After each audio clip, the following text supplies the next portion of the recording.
ശരിക്കും പറഞ്ഞാൽ Arjun lorry ഉടമയും Manaf lorry ഡ്രൈവറും ആണെന്നാണ് എനിക്ക് തോന്നുന്നത്. എനിക്ക് നാട്ടുകാർക്ക് മാറിപ്പോയതാവാനാണ് സാധ്യത കൂടുതൽ. അവരുടെ പ്രസ് മീറ്റ് കണ്ടപ്പോൾ തോന്നിയ സംശയമാണ്. അതുകൊണ്ടായിരിക്കുമല്ലോ വെറും ഒരു ലോറി ഡ്രൈവറായ മനാഫ് തനിക്കിനി മുന്നോട്ട് ജീവിക്കാൻ വേണ്ടി യൂട്യൂബ് ചാനലൊക്കെ തുടങ്ങിയത്. അല്ലാതെ വലിയൊരു മുതലാളിക്ക് ഇപ്പോൾ ജീവിക്കാൻ വേണ്ടി യൂട്യൂബ് ചാനൽ തുടങ്ങേണ്ട ആവശ്യമില്ല. ഒരാളുടെ മരണം വിൽക്കേണ്ട ആവശ്യമില്ല. ഒരാളുടെ വൈകാരികത വിൽക്കേണ്ട ആവശ്യമില്ല. ഒരു കുടുംബത്തിൻ്റെ വൈകാരികത വിൽക്കേണ്ട ആവശ്യമില്ല.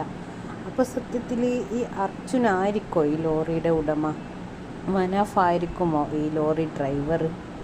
എന്തൊക്കെയോ ചില മിസ്റ്റേക്സ് ഉണ്ട പോലെ തോന്നുന്നു. പക്ഷെ ഈ അളിയൻ ഇതെവിടെ നിന്ന് വന്നു ആവും? ഒരു അളിയൻ കാരണം മനുഷ്യൻ്റെ ഉള്ള സമാധാനവും പോയി കിട്ടി.